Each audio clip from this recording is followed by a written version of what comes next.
Yang Ketua, Yang Berhormat Timbalan Menteri, menyentuh soal bocor tuition ini berdasarkan pengalaman saya sebagai pegawai di jabatan dan juga sebagai pengetua dan juga isteri saya sebagai guru, saya dapati walaupun Kerajaan Barisan Nasional ini cukup baiklah, saya setuju dengan tadi, tidak kita katakan diskriminasi di sini, tetapi saya rasa banyak berlaku pembaziran.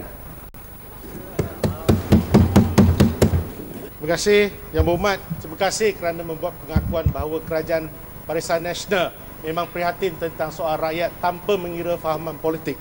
Duit rakyat. Ini biar saya menjawab ya.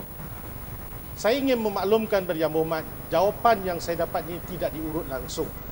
Kerana ini berdasarkan kepada fakta. Seperti mana yang saya katakan, sebarang kalau berlakunya kebocoran, maka merupakan tanggungjawab guru besar atau PPD untuk menentukan. Dan kita tidak akan berkompromi dalam soal ini.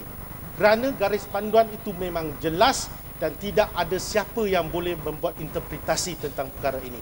Keduanya Yang Berhormat, saya ingin memaklumkan kepada Yang Berhormat, sebenarnya di Kementerian Pelajaran Malaysia bukan sahaja kita ada skim voucher tuition, kita juga ada program KIA 2M, ProBIM, ProTim. Ini adalah program untuk pelajar-pelajar yang tak boleh membaca, menulis. Dan kita dalam kelas tertentu, kelas pemulihan itu, pelajar-pelajar akan diberi program pemulihan khas. Di samping itu, sebagai tambahan, kita ada skim voucher tuition. Maka jangan kita keliru bahawa pelajar yang tak berminat itu kita akan biarkan begitu. Oleh kerana pelajar-pelajar di masih di tahun 4 atau 5 atau 6, minat belajar itu sepatutnya dipupuk. Dan jangan kerana faktor kemiskinan inilah mereka terus tak larat ataupun tak minat lagi membaca. Itu yang kita perlu mendidik mereka dan membetulkan persepsi mereka.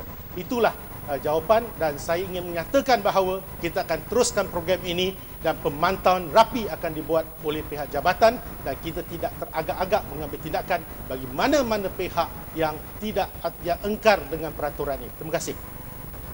Yang Berhormat Dr. Muhammad Hatta bin